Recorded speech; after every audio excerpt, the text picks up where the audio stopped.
Serial entrepreneur with a Midas touch. Today I'm very excited to talk to Dr. John Teeling. John is one of Ireland's best known and successful entrepreneurs. John was a top academic with a doctorate in business from Harvard. After 20 years lecturing in business, he left to start some businesses. John is best known for oil and mining exploration and distilleries. He's put businesses on the stock exchange and he sold one for $100 million. John is incredible and I'm honoured to share his story. He truly is inspirational and you're going to love this. Enjoy. 5, 4, 3, 2, 1, 0.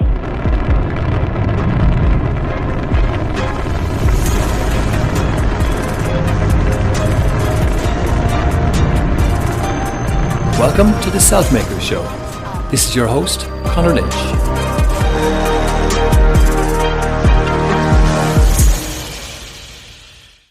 So hi John, how are you today? I'm good, thank you. That's great. It's lovely to see you again. Just wanted to chat to you maybe a little bit about your background because some people may not know you and your story. So maybe you could share that with us, please. I'm from Marino in Dublin, north side Dublin, not too far from where I'm sitting now. I've travelled about 3 miles in a long time. From a working class, but upper working class background. My father died when I was 14, so I had to get involved in making ends meet. He was a commission agent and insurance agent, and he had a small license money lending. So last week, 60 years ago, I started to work, which is a very long time. And I started when my father died 60 years ago last week. I was the eldest of 4. My mother was a young widow, and so you just had to do it. Yeah. So that took over. That took a good bit of time, and my brothers came in after me, and we kept from 1960 to about 1985. We actually kept that small business going. School, I was a good student, probably a nerd. Yeah. And my ability as a student was twofold. One, I was extremely good on mental arithmetic for anybody old, so I was good at numbers. Yeah. And secondly, I had a fantastic ability to concentrate, which I still have. Yeah. So it meant if I was doing something, I just focused on that to the elimination of everything else. So I could do a huge amount of work. So I was able to study in an hour or two. I could do as much as most people could do in 4 or 5 hours because I just focused on it completely. Great ability, wonderful ability. Yeah. I got a university scholarship from my leaving. Went to UCD, did commerce. Struggled with the fact that it's wide open from a Christian Brothers in Marino to a wonderful mixed open university, and that's why I feel so sorry for the young people today not going to have that great experience. Did well in the BCom. I got a postgraduate scholarship there and did a master's in economics. At that stage, I applied for a couple of scholarships. I got one to the University of Pennsylvania Wharton School, where I did an MBA. And that was a big wrench because I had to leave my mother and younger siblings. Did the MBA in finance, was recruited back to UCD rather than me applying. It was a wonderful, good for the ego. So I came back to UCD in beginning of 19. I started officially October 68, but started January 69 when I came back from Philadelphia. Taught finance essentially there on and off for 20 years until the end of 88. But I had an MBA at that stage, and if you're going to be an academic, they thought you needed a doctorate. So I got a Ford Fellowship back to Harvard, where I spent upwards of 5 years, 3 years full-time doing a doctorate in international finance. Yeah. And in the meantime, while I was here for the year I was home, I got university academics were appallingly paid. I think I was earning £19 a week. Yeah. And I was recruited by this house organisation then, the Northgate Mining and Smelter Corporation of Ireland, to do a financial feasibility study using discounted cash flows, which nobody in Ireland could do, except because you were doing them by hand. Yeah. And when they opened this building, they put me into this office I'm in now, which was about September 1969. So I'm 51 years in this same room. Now, I had moved to Clontarf from Marino, and this office is on Clontarf Road. So, and I live on Seafield Road behind the office here now, so I haven't moved that far. So I came back from the States in full-time in 73, but had to go over and back to finish the doctorate, to finish the thesis, which as anyone ever doing, a pain in the ass. But that was done. in the meantime, my specialism was international, was stock market investment of a very particular type. I'm a value investor. I follow the Benjamin Graham model of net assets. Yeah. And that was very good to me during the 70s and 80s. And so a small seed capital did very well. For instance, in the 18 months I was back in Ireland between Wharton and Harvard, I'd saved about £1,000 to buy a second-hand MGB GT. I know the exact one. It was going to be silver. I subsequently bought a silver XJS Jag, but anyway, that's beside the point. That was also second-hand. And I invested that in 4 shares, and they were worth about $4,500 when I came back 3 years later. That was the deposit on the house. Yeah. So it was very good to me through the 70s and 80s, and that's really was my focus at that particular time. And then I grew from investing. The model was very simple. You kept buying shares until it reached a certain price, and then you stopped. At that stage, I found out you could buy control of companies that way. So I ended up from about 1977 onwards buying control of some clapped out Irish companies. They tended to be in textiles or other areas that had been beaten up by the reduction in tariffs, but they tended to have good assets. So I ended up buying Irish Oil and Cake, Irish Wire Products, sold those on. Then I got into Glen Abbey 3 times before I got control of it. Seafield Gentex went very bad for me, so I had to end up running it for a couple of years. Got a reputation of being, at that time, was an asset stripper. Now it's known as corporate restructuring. It's much nicer. They still do the same thing. That took me through to the mid-80s, but at the same time, I'd always kept a connection here with the mining house and learned how to set up exploration companies. And starting about 1979, I did a private one in silver. It didn't work too well. Raised some money in 83 from about 15 people who'd been with me, not much, less than 100,000, with me in the stock market ventures. And we bought into 3 startup mining exploration companies. That did very well because it was one success. And if you have success in mining exploration, you can make up to 100 times your money. So you don't need too many of them, just as well. Because in the subsequent 44 years, I think I might have had 2 more. 40 years of losses, 2 years, but they're good successes. And so over the years, that's being a new train. I kind of withdrew from the stock market speculation to my cost. I should have stayed at it. I think I would have made a lot more money. About mid-80s, and started to focus on setting up my own ventures. So between 83 and now, we've probably listed on the stock exchange about 15 startup exploration companies. We're a fairly significant lister. My colleague Jim Finn probably has more experience outside of a stockbroker of listing AIM-listed companies, and all in London. We've never listed them in Ireland. The Irish market for speculative mining finance is too small. I'd always wanted to go into whiskey. While I was a student at Harvard, I did a study on Irish industrial policy and couldn't understand how the whiskey industry had declined down to 1 company from over 1,000, from 60% of the world to 2% of Scotch. So I had intended to look at it. An opportunity came in 86 for a stock market speculation. I looked at Irish distillers, had somebody do a study for me in the US, not in Ireland because it did leak. And Chinese walls apply in China, but not in Ireland. And I thought I could get control of Irish distillers, and I did. I bought options on about 26 or 27% of the shares. It was a very badly run company at that time, appallingly run, overmanned to the tune of about 800 workers. I had 1,100, needed 3, riven with industrial relations problems, and just complete mess. I thought I should buy it, but I lost my nerve. I'd actually raised the money. It was going to be about $200 million to buy it. But Merrill Lynch was going to give me junk bonds at the time, 176, and I needed about $22 million, which I probably could have got, but it would have involved letting 800 workers go. A lot of those in Cork. Jack Lynch was on the board, so that could have been an issue. So I backed off. Was I right? No, I was wrong. Because 2 years later, Pernod Ricard paid $570 million for it. Nice. We could have this call now. I'd be living in Monte Carlo or in Paradise Island in the Bahamas. Instead of that, I'm in Clontarf. However, I liked the idea, and there was the Irish government had closed down some state-owned chemical companies, we call it Chemical Show, but they were basically industrial alcohol companies. So I bought one in Cooley and put 2 distilleries into it. One, the Column distilleries, which only Irish distillers had, only, nobody else. And they wouldn't supply anybody else, so you couldn't develop the industry. So I put in, there were kind of columns there. I thought it'd be very easy to adapt them.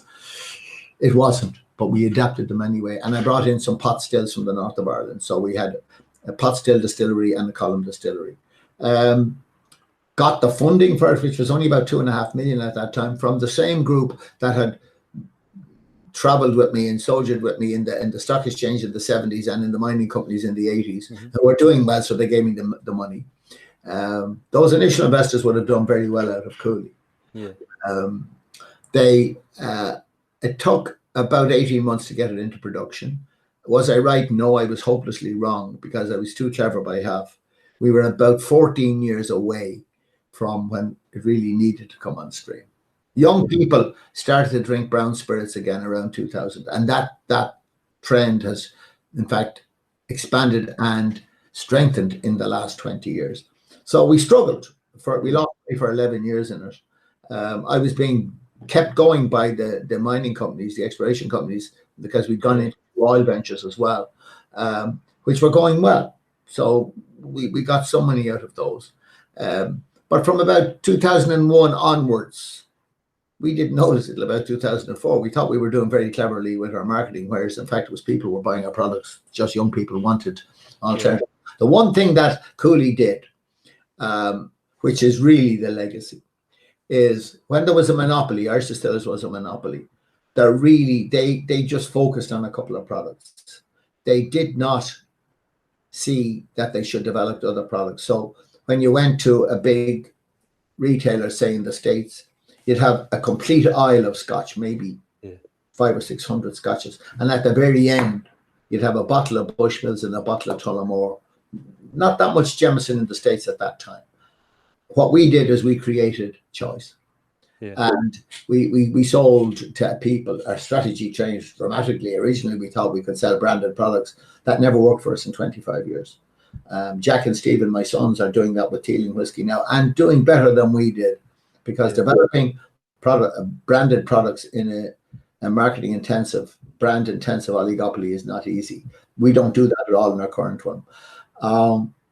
So from 2005, we were doing very well. By 2010, we had an issue. Now, at that stage, my shareholders have been with me 24 years and never got a dividend. And a number of people came to buy us. In fact, in my last year, I had 5 different companies trying to buy Cooley.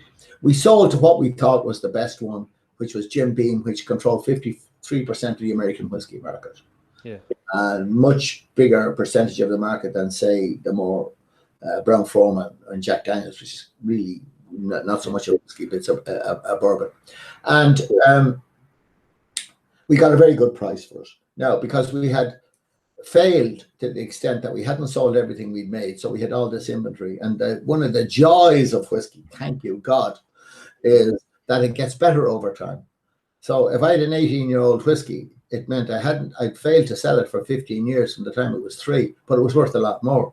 So Jim Beam bought quite a lot of whiskey. They paid us $93 million for it, and they sold $100 million worth of inventory over the subsequent couple of years and made 50 million profit.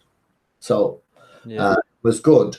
But that worked because there was a growing interest in Irish whiskey in the States and then spreading out. We sold in 2011, got paid in January 2012. Jack and Stephen, Jack was MD and Stephen was marketing manager of Cooley, my 2 sons, decided they were going to establish a branded Teeling product in Dublin, where there hadn't been a distillery. And they've done that very successfully, hurting this year because they're duty free and a visitor centre. There was still the need that I'd seen in 86. You have to have columns. 85% of whiskey is blended. And blended means you have pot still malt and you have grain whiskey made in columns. So we looked around, and God was good. Guinness was closing up all its regional breweries and consolidating the whole lot in the James and Gate, and they wanted to get out of the Harp plant in Dundalk, which is 13 acres. Every bottle of Harp in the world was made there. We bought it. We got a very good deal if you had some use for it. Yeah. If you wanted to buy it as an asset, it was appalling because, I mean, it was a huge number of buildings on it, massive rates bill. To clean it, to actually take the buildings off the site would have been 20 or 30 million because some of them were there for 100 years. So it suited our purpose. So even now after that, we put in columns there. And we use as much, and still do to this day, as much of the existing equipment that as we could, like the grain intake, a lot of the fermenters, a lot of the grain silos, and the infrastructure. It had natural gas on site. It had its own water supply from the Cooley Hills. It is and was a really good site for us. We've grown dramatically on that. We thought we'd have 20 customers, and as of this morning, I think of 156. We have the 20, or most of the 20 we thought we would have, which are the big. We would be a bulk supplier to other people's brands. I don't have my own brand at all. I don't bottle a bottle of whiskey. But there are a large number of companies that have gone into Irish whiskey who've realized you don't need a distillery. You need to be able to get a supply of whiskey or whiskies. We can make a big variety of whiskies, and we do. And I would think now we've grown. We're probably the second biggest distillery complex in the country now, which is a bit of a shock. We would make about 800,000 bottles of whiskey a week, which is a lot of whiskey. If you think about it too much and you haven't sold it, that wouldn't be so good. But we sell about 60% of that to other people the minute it's distilled. It's called new make. We sell them new make. We mature for them, but it's their whiskey from day one. And all the big multinationals in Ireland, they would buy from us. So that's gone very well and continues to do well even in the downturn or in the collapse, the economic collapse. Apart from the whiskey, I'm still, I run 4 exploration companies now. We've sold off over the years a lot of them. And I had them taken out. 2 of them in oil, 2 of them in minerals, and we've one private one in Scotland. So kind of that's what I'm currently doing. I'm active. That's a good answer to your first question. Yeah, no, it's brilliant. No, it's a fascinating story. So, congratulations for there's so many successes through the journey. And I did tell you about the losses now. Come on. No, that's amazing. So obviously you're very focused. You're great at, I think you mentioned before, research. And so what are your kind of secrets? How do you attribute your success? Some things that work really well for you. My ability is I can handle uncertainty very well. You know, there's a difference between risk and uncertainty. The known knowns, the known unknowns, and then there's the unknown unknowns. So if you don't want strange things to happen to you, that's not supposed to be able to happen, then you don't go into business. Now, I'm good at handling that. I'm also blessed, which I think is very important, completely blessed. With good energy. And you need, when you set up a venture, you need to be able to move. There's a great new word now, pivot. I never knew that word existed until recently. You have to be able to adapt when things go wrong, change. Very few plans survive. I think that some famous general said, the best laid battle strategy does not survive the first engagement. And that's very true. And but if you're able to learn and adapt, that's what you have to be able to do. And there is no doubt that serendipity plays a big part. Good things happen sometimes. They really do. And then there are other unfortunates where bad things happen. But I've been very lucky. And as I say, blessed, that probably more good things have happened. Now, you tend to minimize the risk. Because you know the uncertainties are there by looking at it. My ability now would have been is, and maybe for the last 30 years, I could see a venture that I liked. And I had the ability to get people to support me with finance for the first year, including my own. So I would go to you if you had an idea that I liked and that I believed in. I have to believe in the idea. So that's why I'm not great at other people's ideas, because it's not mine. If I had an idea that I thought was going to work, I could wrap around it. Probably the other things, money for a first year or so. Say now a couple of 100,000, and I apologize to anybody who's going to say I haven't got 150, never mind 150,000. And also, if they needed some people, we could hire in technical staff to support them. So all the mining ventures was you funded a guy or one or two guys for our first year to see is there anything in their ideas, and if there is, then you can grow it from there. And that was my skill, which was learned in that, setting up limited companies and setting up other things and then listing them on the stock exchange. You learn how to do that, and it becomes fairly easy for you. The whiskey is different because it is startup and long-term startup, but so too is mining. I mean, 10 years in a whiskey company. If you have an idea today, you're going to have your own Lynch's whiskey somewhere. You want distilleries, it'll be 10 years before you have good product to sell. So you have to take a long-term view. Mining is exactly the same. From the time you find something, never mind look for it, it could be 10 years before it becomes a mine or an oil field. It's that's great. I remember you said you're not a great networker. You think you're not like a natural networker, but you've set up a number of associations through your career, which I thought was quite interesting that you did that. Do you remember those associations that you set up? Well, I don't think I am a networker as such, because I think that, and I'm going to use the word, and I don't like the word entrepreneur. I don't like it at all. I think, to me, it has to be my idea or my venture or my belief, and I have to believe in it completely. Yeah. And I have to persuade other people to follow me, which is a big issue. Now, because I was academic and so long, I mean, I was still in UCD till 1988. I got involved in setting up expat organizations like the Harvard Business School Association here now. I don't go near it anymore. I was a founder member of the UCD MBA Graduates Association. Probably as much for UCD than for any business connections. I now would have had and still do have a huge number of connections out of UCD. I had probably 6,000 students during my time there. Now, sadly, most of them are getting old, and I want younger ones now. You want 30s and 40s, not 60s and 70s or 80s. So, I'm there, but I think the job of a business creator is quite a lonely is a horrible word. It's a unitary job. It's yours. You have to be happy with it at 4 o'clock in the morning when you wake up and say, "Why in God's name did I do that?" Yeah. And you want to say that. Every single person is going to say that. And because it looks awful. Actually, at the present time, if you wake up at 4 o'clock in the morning with the wind and the rain blowing, it really does it. It's very black, very dark. So you have to be able to handle that. So that's you. Organizations, I'm not a great genre. I've helped set them up because I thought it was good for them and good for the country. But not really for business purposes. Yeah.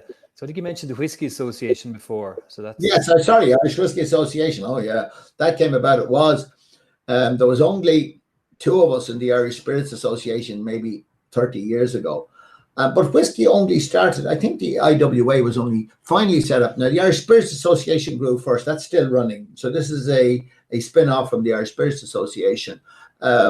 Yes, I was active in that because there was the need to create what's known as a GI, a technical file with European protection on it. Very active in that for a number of years. Had to protect my interest because the gorilla in the room was going to try. The victor always writes the history of the war. Yeah. And Irish distillers had wiped out everybody else, or they'd wiped themselves out, and they were a monopoly. So Irish whiskey to the current executives was what they were doing because there was nobody else. Yeah. None of them could have known what was done 50, 100, 150, 200 years ago. Whereas I was trying to do something different.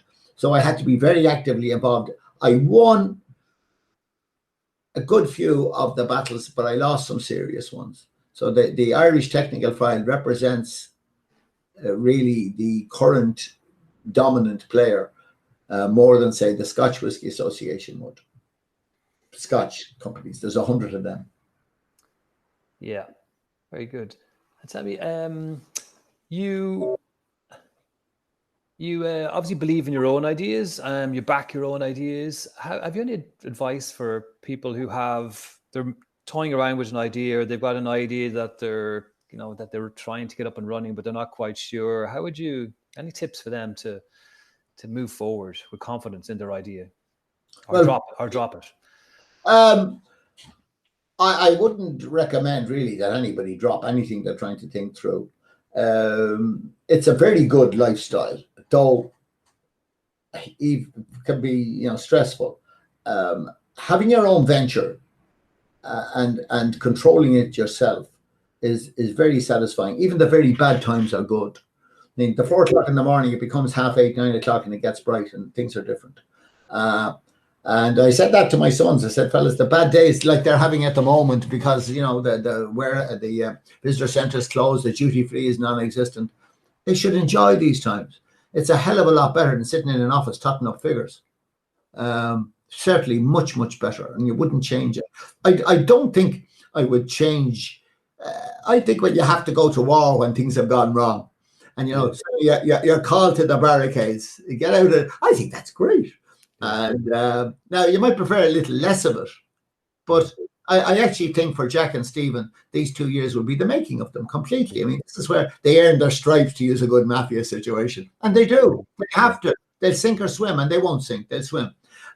So for people, as I said to you before, to me, setting up a business is the idea is critical. Your idea that you believe in, not the idea they might give you the idea, but you have to buy into it, because you have to persuade everybody to go to it. The ability to get the resources, think through. It's not just the money. People fall down. It's, can you get the technical skills you want? Can you beg, borrow, or steal the technology if you have to get it?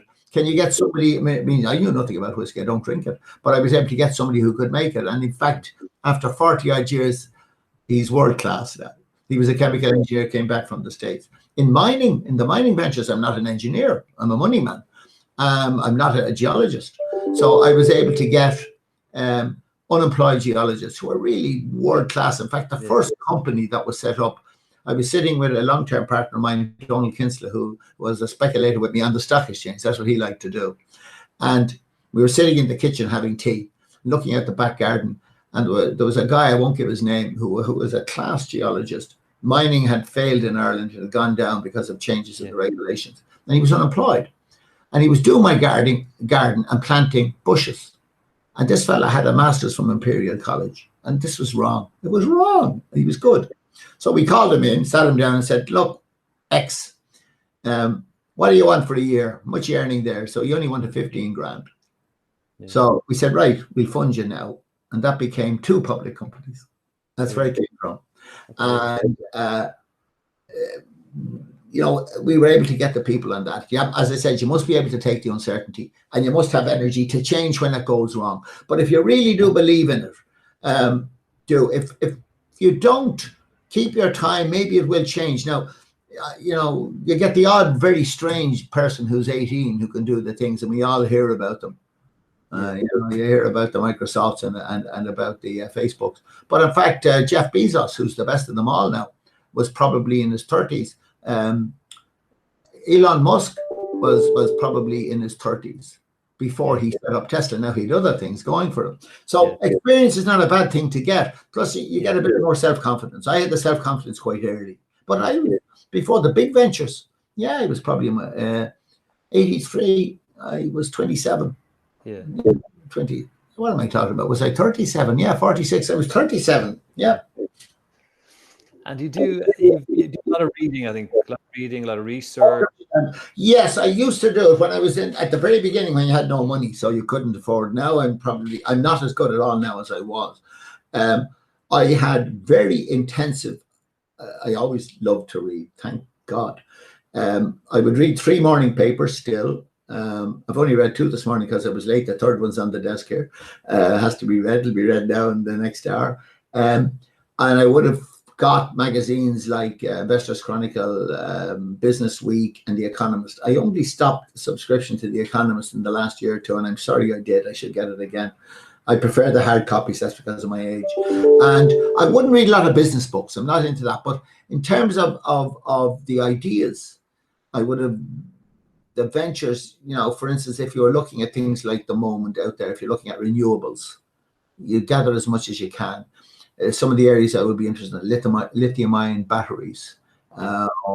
Do quite a bit of information gathering on that. We went into a few years ago a venture which was very successful in the short term, and then the license wasn't renewed, which was to import free of excise duty the 10% renewables ethanol that you put into the petrol here. And you do that. So I would like that. And when I was in UCD early on in the early 70s, when I was just speculating on the exchange, it was quite easy to do the work, and nobody else had it. You didn't have the internet, you didn't have computers or anything like that. So if I did some work on the Dublin Stock Exchange, which only had 70 companies at the time, it probably has less now, I had information that others didn't have. But I like to read. I would read a lot of reports on different industries. I'm a great believer in trying to see what's out there 10, 15, 20 years out. I'm wrong at least as often as I'm right. Usually you're too early. The thing you can see, I was too early with the whiskey. We're probably kind of nearly maybe too early on a battery storage. I'm not sure about that. I actually believe it's now. Its time is now. And if you can move backwards from that, there's going to be a scarcity of lithium in the world, because it's only in certain places. So from a mining viewpoint, one of the companies we have is kind of looking towards getting into lithium in salt pans in the Andes. It sounds very exotic, but it really isn't. Yeah. And it's quite a simple extraction technology. Now, beneficiating it, making it into usable lithium, is not as easy. And the problem there is that 15,000 feet up in the air, so you have no roads, you have no water, and you have no air, which is kind of their challenges.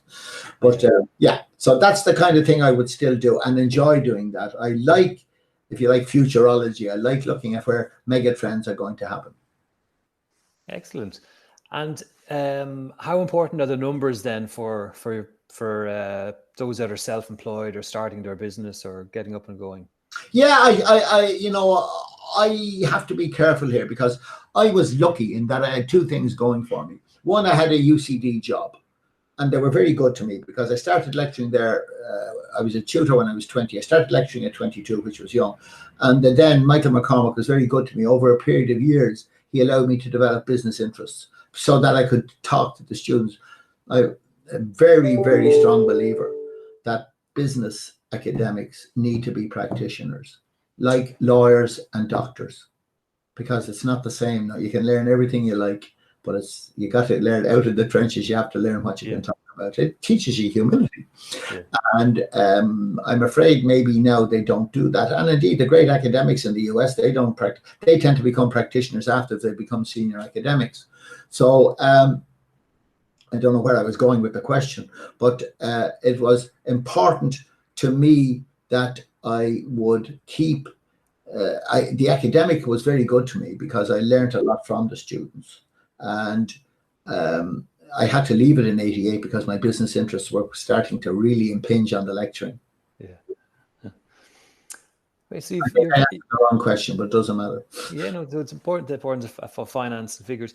So is there any other kind of... Always important to me. Numbers, I'm a numbers man. Yes. I still like the numbers. We were doing something this morning. Literally, we're talking about a joint venture in the Kalahari, and three of us were all numbers men.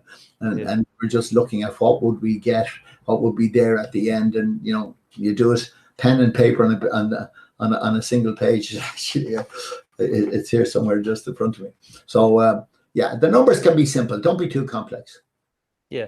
But for somebody who's like, I'm a lot better than I used to be, but I'm not I'm not a graduate of accounting, etc. But if somebody wanted to try and understand a business idea and do some figures, do some projections, what would you suggest just a basic way to get started or learn? I think they should look at, and there's a couple of good courses now, and I'm dated now. The Start Your Own Business course, or the Food Works, if you're in that business, you need to be able to read a balance sheet. I really think you do need to be. Now, you don't need to have the advanced training that accountants would have at all, and you don't need to be able to do sensitivity analysis or any stuff like that. You can make your own assessment.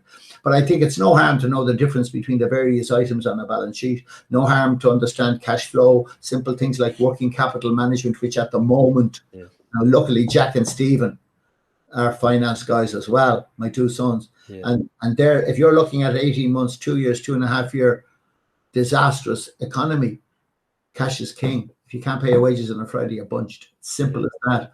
So the nice way of saying it is working capital management, but the reality is you have the cash. And you have the cash for when your friendly banker says, don't know, could you come and see me tomorrow?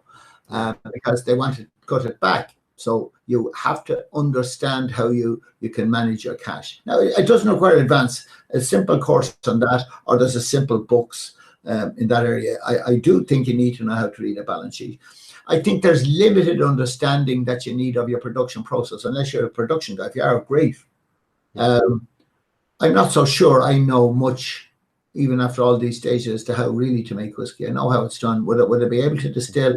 I have my own still, and I've tried to do it according to my general manager. I would poison the people if they drink it. So maybe I might withdraw from that.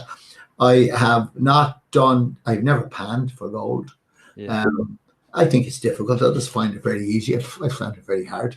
Yeah. Never works for me. I can't twirl the thing around correctly at all. So you get other people to do those things. My job is to put it together and to direct it. That's what I have to do. But finance, I'm biased. I know I am, because I'm a finance person. Yeah. But you do need to be able to read the numbers. Yeah. That's I suppose my last question. Just unless you have anything else you want to add, any final remarks or comments? I think it's a very interesting time. Yeah. There are new technologies coming out there. I wish I was 30 or 40 years younger. The whole area of biopharma, the whole area of med tech. I don't fully understand what they call it, fintech, how you control all these numbers because of compliance. Yeah. Complicated. So there will be massive innovations. It might be difficult in a way for Irish people based here to get into these that might be patent protected. But there are a growing number of Irish companies, you've only seen a couple recently, that are being acquired by big pharma, who, like big mining companies, they can't find anything. The big mining companies are the world's worst explorer. So they let somebody else find it, then they take it. Big pharma is probably the world's worst researchers. But when somebody else do it, they buy it at any price. So maybe that's what we can do. It tends to be capital intensive. I've had connections to a couple of them.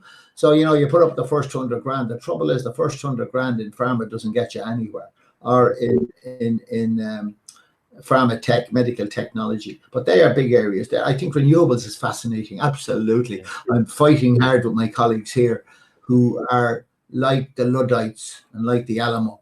They still believe the future is fossil fuels. I'm not sure. I think the tipping point, to use a horrible expression, may have gone on that. Yeah. Will there be opportunities? Yeah, yes, there will. In wind farms, probably still a few more. You set one up, you sell it to somebody else. Battery storage, definitely. It has to happen. It has to happen, because you can't have a whole lot of wind farms and no storage, because they don't always produce the energy when you need it. Yes. You have to ask the wind. If you are really into that whole renewables, like wave technology and tidal technology, haven't got to grips with it yet. I know Irish people have lost a lot of money on both of those areas because it's too early. And then on the service industries, I don't know what will happen. There will be huge. I talking to my 3 granddaughters of the weekend, said, you're very lucky, girls, because the things that are going to happen over the next 40 or 50 years will be just phenomenal. The whole thing of artificial intelligence, don't understand it enough. Yeah. It'll be huge in that. The type of thing we're doing just here, can you imagine doing that 5 or 10 years ago? I'm now, as an ancient, doing that maybe 5 or 6 times a week. My daughter in UCD does 12 Zoom lectures a week. Yeah. From her office at home. So I think the future is great. This is a blip. There'll be a vaccine next year or something that'll do it. We get back. And I think the panic that has been created, and here's where I'll be anti-media, I think it has been created is wrong. I think that people are unnecessarily, of course it's a horrible thing, but there are other horrible things out there as well. Yeah. And we will get to grips with it next year. I think it could be 2022. Will there be opportunities to buy cheap assets? Yeah, maybe. Certainly, if you have a lot of money now, there are certain things in the stock exchange that you'd look at buying. And there will be more, because normally these things follow a very clear pattern. You have kind of a social unrest or political or health. Like these crises are often caused by health. Health is followed by the social one, where we are now. Yeah. Social one is always followed by an economic collapse, where we are certainly just in the early stages of it. And the last one, which always happens, is a financial collapse, always. Because what happens is the banks can't get their money back. as I said, make sure you have the cash when they want it back. Yeah. So we'll get through it. I have the devil's own job understanding negative interest rates. And I'm a doctorate in this stuff. I'm supposed to understand it. I saw last week that the National Treasury Management Agency raised 400 million for, I don't know, 20, 30 years for minus 0.4%. I really am struggling to get, I'd love to be able to get some of that. If there are any of your listeners out there want to give me pension fund, because whiskey is long term. I put about 250,000 a week into inventory. I give them better than minus 0.4% for 20 years. So I think it's a fantastic work. As I say, I'd love to have, I hope I have the energy to keep going on some of these things over the next few years. Well, it's been brilliant talking to you. You always have lots of energy and lots of inspirational stories. And it's great you can move from all the new platforms and keep communicating and keep moving forward. So it's been a pleasure talking to you again, John. It's my pleasure. Thank you so much for your time, and all the best with all the projects and to your sons and all the family. We'll keep saying the prayers. Good luck. Thank you. Thank you very much. Bye-bye. My pleasure. Bye-bye. I hope you enjoyed this conversation as much as I did. If this is your first time to join us, you are most welcome. And please subscribe for future episodes. This show is shared with you to help you succeed. So please share with others to help them succeed too. At Selfmakers, we believe you can all be your own business. We're here to help self-employed people across the globe accelerate their careers and achieve self-made success. Please visit selfmakers.com and follow Selfmakers on social media. Bye for now.